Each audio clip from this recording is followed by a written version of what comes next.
Vamos estudar, ou continuar estudando a palavra de Deus em Atos dos Apóstolos, capítulo 14, Atos 14, a abertura do campo missionário, parte 2, a parte 1 foi no capítulo 13, nós vimos como que Deus começou a abrir as portas e o Evangelho começou a se espalhar, debaixo de oposição, é verdade, mas a oposição ajudou inclusive a que o Evangelho se expandisse mais rapidamente. E nós vamos ver aqui no capítulo 14, Paulo e Barnabé numa cidade chamada Icônio, uma região, depois eles vão para Listra, e depois eles retornam da onde eles saíram, da Antioquia da Síria. Eles vão dar um relatório de como foi aquela primeira viagem missionária. Paulo e Barnabé em Icônio levantam várias perguntas para nós. Eu quero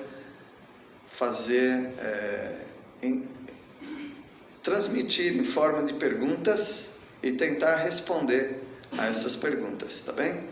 Então, Paulo e Barnabé em Icônio, Atos capítulo 14. Primeira pergunta que eu quero fazer diante do texto, diante dos irmãos, é: de que modo Paulo e Barnabé falavam para atrair as pessoas? Eu já vi de tudo em evangelismo. Por exemplo, eu já vi pessoas entrarem no ônibus, numa cidade grande, numa época em que as pessoas, eu nem sei mais como que é o transporte coletivo agora em São Paulo, mas era muito comum entrar pela porta de trás, aí tinha quase que no meio do ônibus uma figura ali sentada chamada cobrador, com uma catraca, uma roleta. A pessoa pagava, passava ali, aí saía pela porta da frente. Depois isso muda também, depois já não tem mais cobrador, é um cartão, agora eu já não sei mais como funciona. Mas alguns jovens motivados para que aquelas pessoas conhecessem o Evangelho, um entra, passa a roleta e vai lá na frente. Aí no outro ponto de ônibus, um outro entra, e aí ficam numa ponta, outro na outra. Aí eles fingem, que estão se encontrando ali casualmente, mas foi muito bem planejado. E aí um grita para o outro: "Oh, tudo bem, então você anda sumido?" E aí eles começam a conversar. Agora eu não estou indo mais em tal lugar, eu já conheci Jesus, agora eu vou para a igreja. E eles começam a conversar ali, travar um diálogo, e as pessoas ficam olhando, E elas recebem o Evangelho através desse bate-papo, não casual, mas para as pessoas sim, como dois amigos que se encontraram. Esse eu não vi, mas já vi falar de pessoas numa praça pública levando artes marciais, e aí as pessoas ali lutando, artes marciais, e depois no meio alguém começa a pregar o Evangelho, atraindo a atenção das pessoas. E de diversas maneiras as pessoas procuravam atrair outros para o Evangelho. Eu não quero ficar aqui criticando métodos, tá bom? Quais as pessoas deveriam praticar ou não, mas uma pergunta surge: como atrair pessoas para ouvir a palavra de Deus? E no versículo 1, nós vemos como Paulo e Barnabé falavam para atrair as pessoas. Atos 14, 1. Em Icônio, Paulo e Barnabé entraram juntos na sinagoga judaica e falaram de tal modo que veio a crer grande multidão, tanto de judeus como de gregos. Eu me lembro quando eu era aluno no Instituto Bíblico Peniel, numa época bem diferente dessa aqui. A mentalidade das pessoas era muito diferente em muitos aspectos. Nós entrávamos naquele ônibus Gardenia, e aí as pessoas sentadas lá, e aí nós começávamos um culto evangelístico dentro do ônibus. Um dirigia, o outro cantava, ou todos nós cantávamos, e aí o outro pregava, dava um testemunho, e eu fiz isso algumas vezes ali. E a gente fazia até apelo para as pessoas aceitarem Jesus como Salvador. Os motoristas gostavam demais. Uma vez, que eu me lembro, né? Parece que aconteceu mais do que uma. Um passageiro foi até o motorista para pedir para não fazer aquilo. Aí ele falou e eles sentaram. Aí foram falando um por um de Jesus. Então, as pessoas naturalmente não são atraídas para o Evangelho. Às vezes, elas precisam ser pescadas para que elas tenham algum interesse pelo Evangelho. Mas o que me impressiona, como eu falei, eu não quero ficar falando de métodos aqui, mas o que me impressiona nesse texto não é o método que eles usaram, porque o método que eles usaram é o mesmo que eles vinham usando há muito tempo. Eles chegavam num local, entravam numa sinagoga e sentavam para ouvir. Aí logo davam a palavra para eles. Só que Paulo e Barnabé começaram a ficar muito famosos. Inclusive quando eles saem do local onde eles estavam antes, quando eles pregaram, as pessoas queriam ouvir mais as mesmas coisas. E eles marcaram que para a próxima semana Paulo e Barnabé falariam. E eles falaram na outra semana e as pessoas creram. E os judeus, tomados de inveja, eles perseguiram, contradiziam Paulo e Barnabé. Então aí eles sacodem a poeira do pé, conforme o costume judaico, e eles vão para outra região e chegaram aqui em Icônio. Em Icônio, então, eles falam, a Bíblia só diz isso, que eles falaram de tal modo que veio a crer grande multidão, tanto judeus quanto gregos. E a sinagoga é um lugar de judeus, mas até os gregos, os gentios, que não eram judeus, se converteram. Qual é o modo que nós temos que falar? Qual é esse tal modo? Várias pessoas já tentaram de tudo em evangelismo, mas não tem nada mais eficiente do que isso.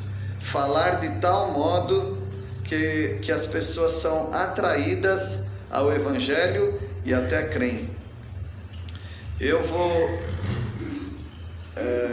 vou tentar dizer qual foi esse modo, pelo que a gente conhece das Escrituras e do modo como Paulo e Barnabé se comportavam nos lugares. Então, o modo como eles falavam para atrair essas pessoas era de poder, clareza e convicção. Eu acredito que esse modo, ou esses 3 modos de falar, são irrecusáveis. Não é que as pessoas vão se converter, mas poder. E não é fácil, irmãos, porque o poder não é nosso, é do Espírito Santo. Então, para falar com poder, você precisa estar submisso ao Espírito Santo. Você precisa estar com seus pecados confessados. Você precisa estar com a sua vida consertada, para que a sua vida seja cheia de poder. Não adianta plantar bananeira numa praça pública. Não adianta querer fazer o que as outras pessoas normalmente fariam para atrair. Não. Poder. A sua vida precisa ser revestida de poder. Se você não tem isso, e naturalmente nós não temos isso, nós pedimos para que o Espírito Santo nos revista de poder. Eles falavam de tal modo que eles tinham poder. Outro modo que eles falavam era clareza. Clareza. Nós precisamos deixar muito claro para as pessoas qual é o nosso objetivo. Se você falar para as pessoas, vai para a minha igreja que é muito legal, não tem clareza nenhuma nessa mensagem. Não existe clareza nisso. A clareza do Evangelho é a vida de Jesus Cristo e a morte de Jesus Cristo e a ressurreição. E a denúncia de que a humanidade é pecadora e que merece o inferno. Não tem nada mais claro do que essa mensagem. Então eles tinham poder, eles tinham clareza e eles tinham convicção. Esse é o outro modo que atrai as pessoas, convicção. Convicção é uma aparência, é verdade? Tem pessoas que parecem convictas e você precisa parecer convicto. As pessoas precisam acreditar que você acredita no que você está falando. Se houver alguma dúvida, ele está falando, mas parece que ele mesmo não acredita nisso. Isso não é convicção. Então, poder, clareza e convicção. Essa é a maneira que você deve buscar de Deus para atrair as pessoas. Então, ore a Deus para que o Senhor revista a sua vida de poder. Que você seja bem claro naquilo que você quer falar para as pessoas. E que você mesmo viva essa verdade. A segunda pergunta que vamos fazer aqui para esse texto é no versículo 2. O que tanto irritava os judeus incrédulos sobre a mensagem de Paulo e Barnabé? Porque eles estavam irritados. E a gente se pergunta, ou pergunta para o próprio texto, por que eles estavam tão bravos? Versículo 2. Mas os judeus incrédulos incitaram e irritaram os ânimos dos gentios contra os irmãos.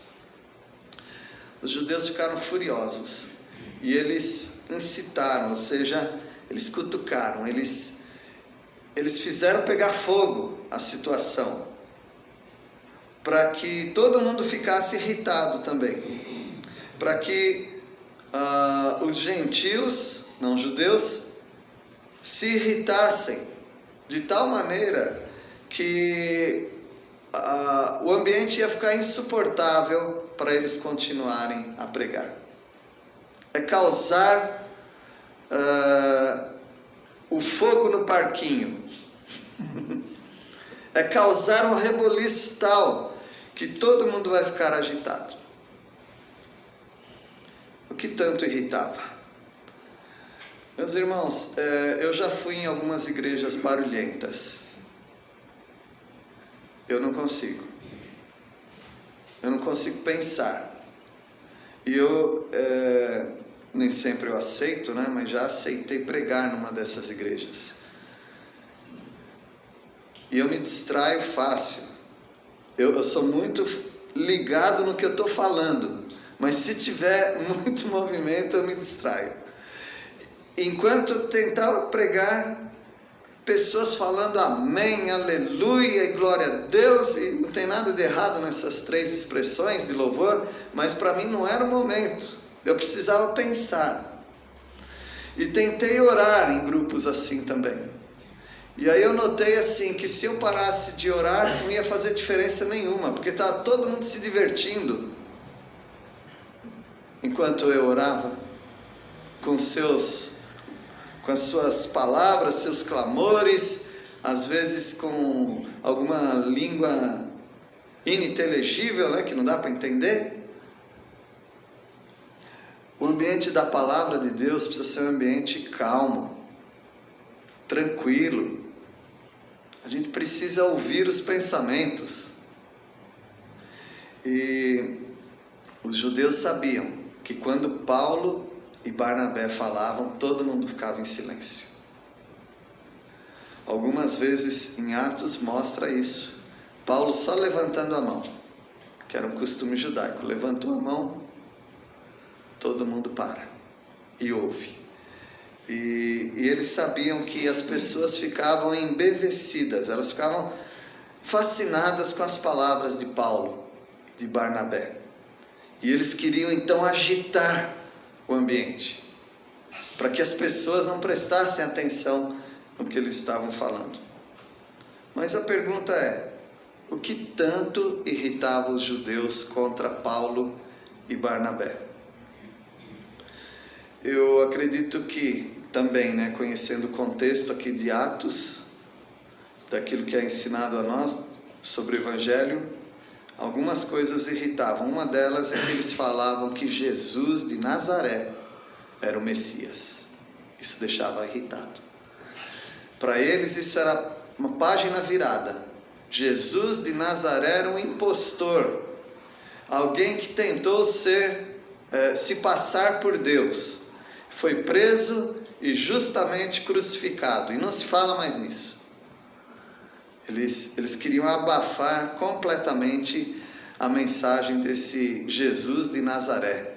Por isso eles eram chamados também de nazarenos, porque eles seguiam a Jesus. Então eles se irritavam com essa mensagem. As pessoas vão se irritar se você falar que só Jesus Cristo salva. Tem que ser Jesus mais alguma coisa. Aí eles ficam contentes. Aí eles gostam até de Jesus.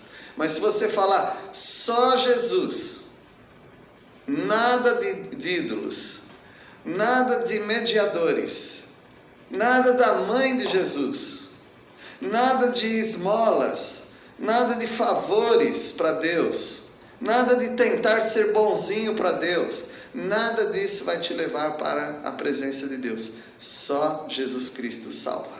Isso começa a irritar as pessoas. Então isso irritava. Outra coisa que irritava é que os apóstolos se tornaram muito queridos. Todo mundo começou a gostar deles. Foi o mesmo ódio que os fariseus tinham contra Jesus. Porque Jesus era muito querido para as pessoas. Até quando eles tentaram apedrejar Jesus por umas 3 vezes, eles tiveram que desistir, porque eles tinham medo do povo, que o povo gostava de Jesus. Então essa é a outra razão da irritação daqueles judeus, dos líderes, contra Paulo e Barnabé, porque eles eram queridos. E a terceira razão por que eles se irritavam é porque Paulo e Barnabé enfraqueciam as tradições. Eles enfraqueciam. Eles não ficavam falando, olha, vocês têm que fazer jejum 3 vezes por semana. Vocês precisam dar o dízimo de cada coisa que vocês têm.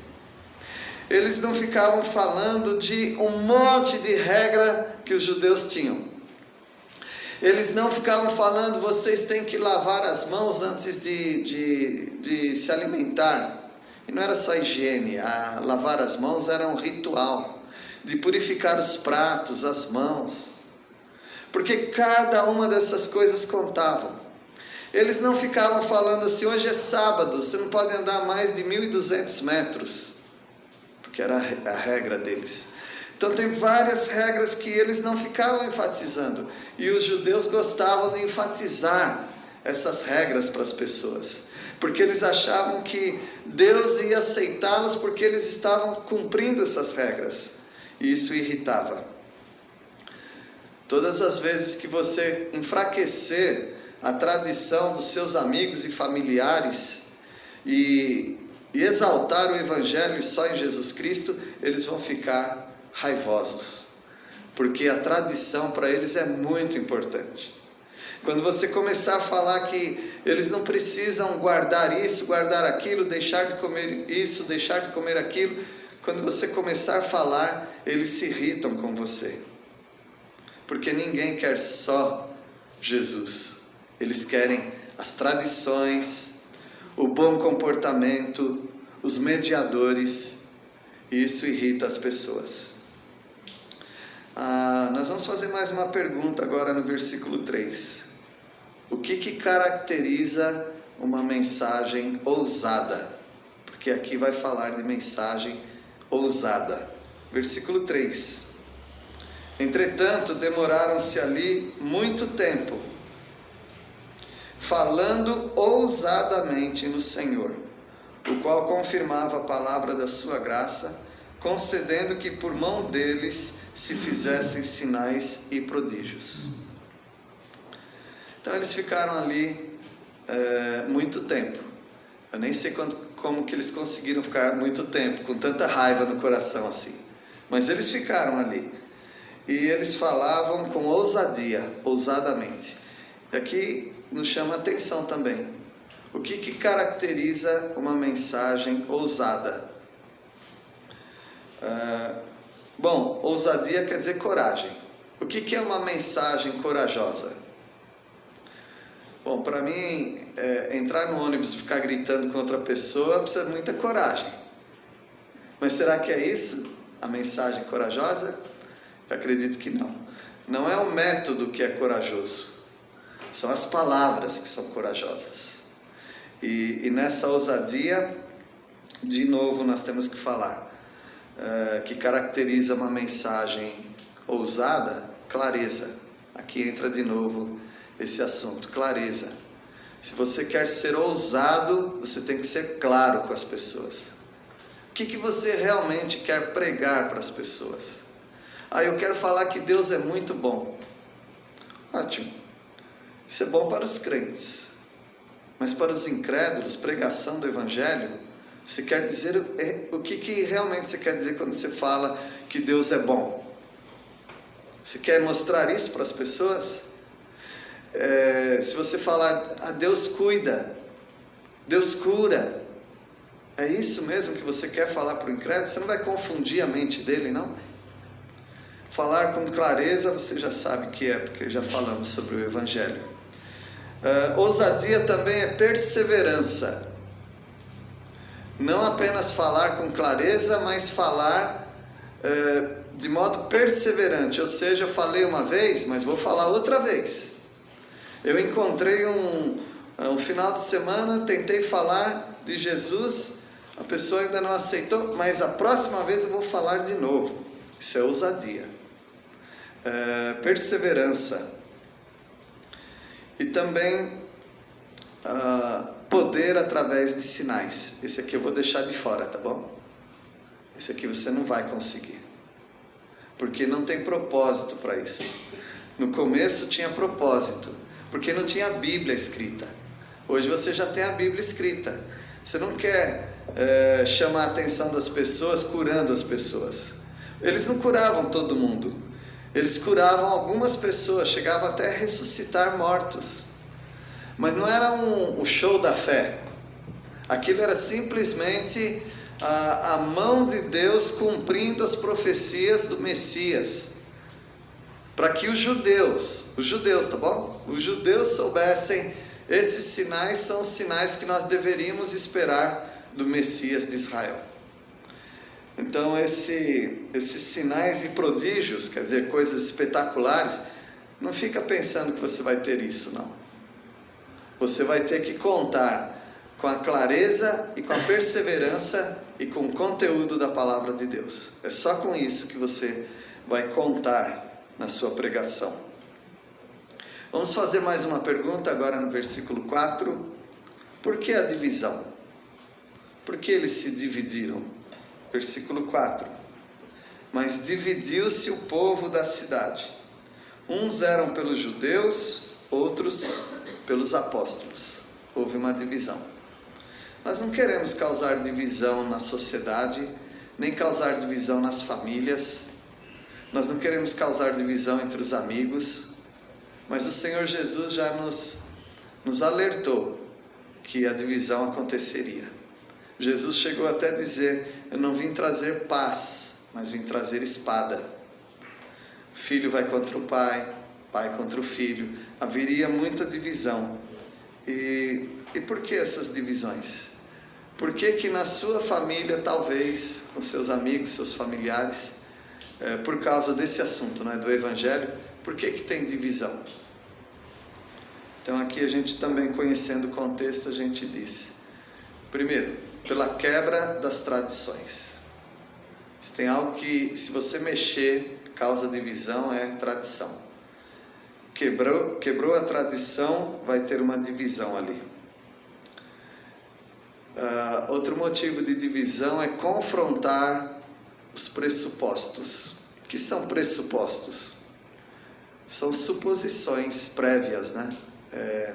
As pessoas já têm uma coisa na cabeça sobre salvação. Antes de você falar sobre salvação, elas já têm na cabeça dela o que é salvação. Elas também têm alguns pressupostos sobre o que é pecado. Você pensa às vezes que você é claro quando você fala contra o pecado, mas ela já tem um pressuposto na cabeça dela quando você fala a palavra pecado. Aí ela já diz, eu não sou pecadora, porque ela pensa que pecado seria roubar e matar. Então o pressuposto dela impede que você chegue até ela com a palavra de Deus. Você é um pecador. Ela fala, não sou pecador, eu nunca matei, eu nunca roubei, então não sou pecador. Então a divisão acontece quando você começa a explicar. Quando você não fala apenas pecado, mas você mostra o que é pecado. Uma boa maneira de mostrar o que é pecado são os 10 mandamentos. E não precisa ser os 10, né? Porque tem um ali que não se aplica mesmo.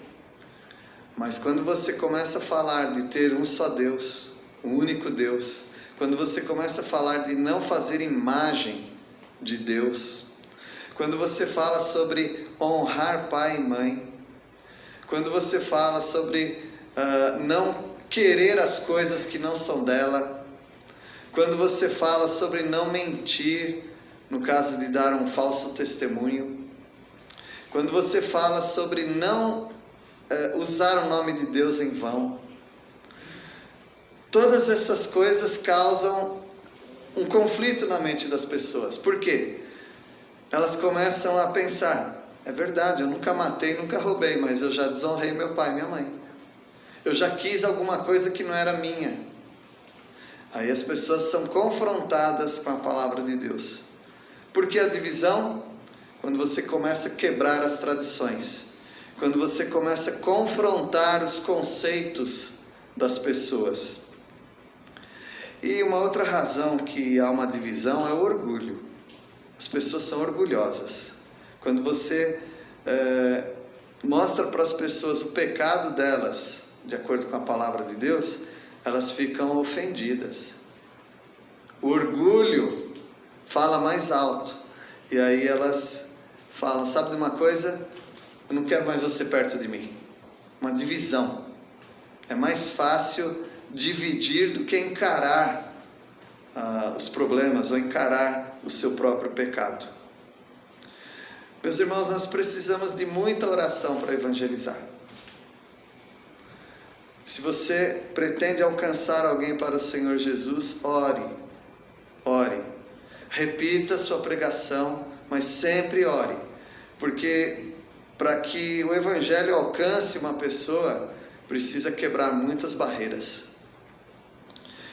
E vamos fazer mais uma pergunta, e vai ser a última pergunta agora. Por que Paulo e Barnabé fugiram? Por que eles fugiram? Será que convém um crente, um servo de Deus, ser covarde? Fugir? Será que fugir é aquilo que Deus quer no evangelismo? Ele não quer que a gente entregue nossa vida até o fim, mesmo que se tiver que morrer? Então, por que Paulo e Barnabé fugiram? E aqui a gente tem que pensar um pouquinho quando fugir e quando morrer. Versículo 5, vamos ler.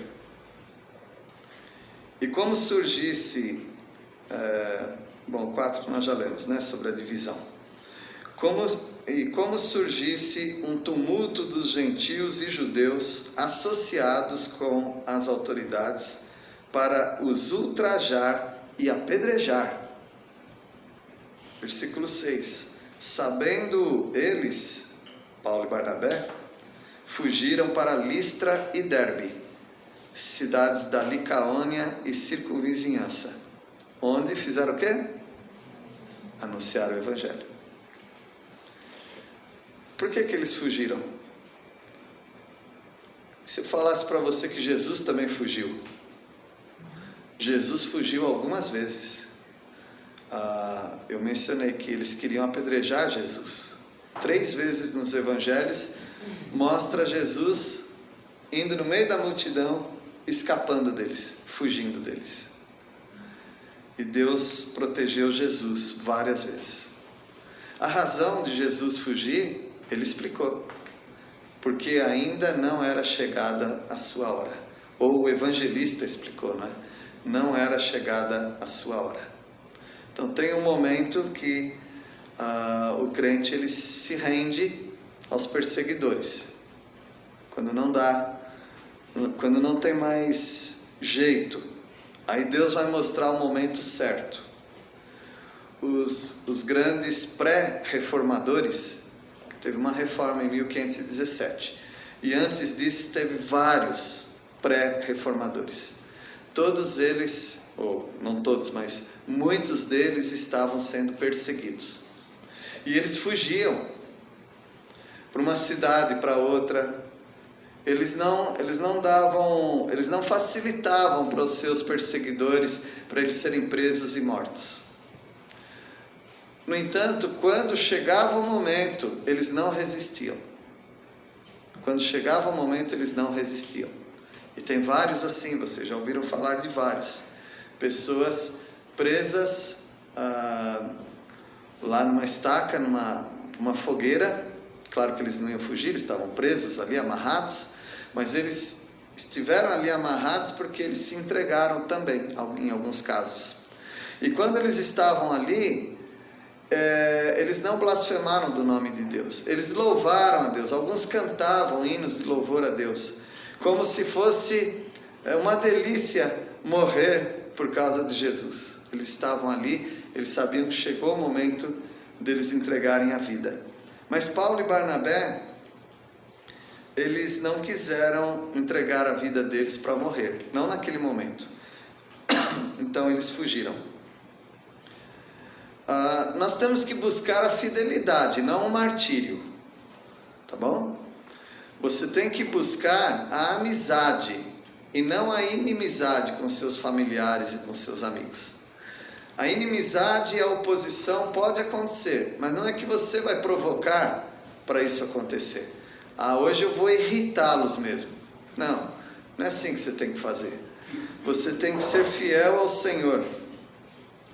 A outra coisa é que você tem que buscar os campos abertos, não os campos fechados. Você tem que pregar o Evangelho em todo lugar, evidentemente, mas se as portas estão fechadas, dê um tempo para você mesmo e para as pessoas. E comece a buscar lugares e pessoas que estão abertas para o Evangelho. É isso que nós fazemos. Mas se chegar um momento que nós temos que encarar uma adversidade, então faça com ousadia, com coragem, que Deus vai te dar a segurança e a sabedoria. Meus irmãos, os campos missionários estão abertos. Nós podemos buscar no Senhor oportunidades que Ele vai nos dar. E de que modo que nós vamos pregar? Com poder, clareza e com convicção. E por que as pessoas vão ficar irritadas? Porque nós seremos claros o suficiente para dizer para elas que idolatria é pecado, que desobediência é pecado, que a irreverência é pecado, que a bebedeira é pecado, que a irritação e os maus tratos na família é pecado.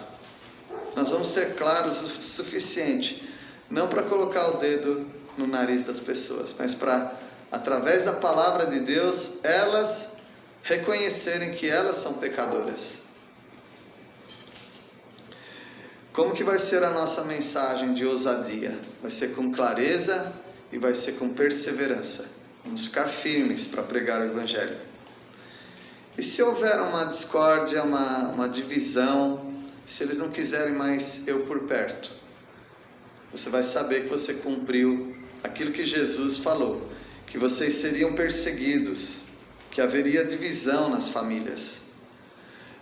E as divisões vão acontecer quando você criticar as tradições. Quando você falar que a salvação não vem pelas boas obras, mas apenas por crer, confiar em Cristo Jesus como Salvador. Que Deus abençoe os irmãos. Que o Senhor dê a oportunidade e a ousadia que nós precisamos para pregar o Evangelho. E vamos aprendendo com os apóstolos. Vamos orar. Senhor, agradecemos porque na Tua Palavra nós temos todo o conteúdo necessário para apresentar para aqueles que não creem. Pedimos que o Senhor nos dê ousadia, perseverança. Ajuda-nos, ó Pai, a sermos bem claros com eles, sem sermos mal educados, mas sermos bem claros com eles sobre a exigência para crer no Senhor Jesus.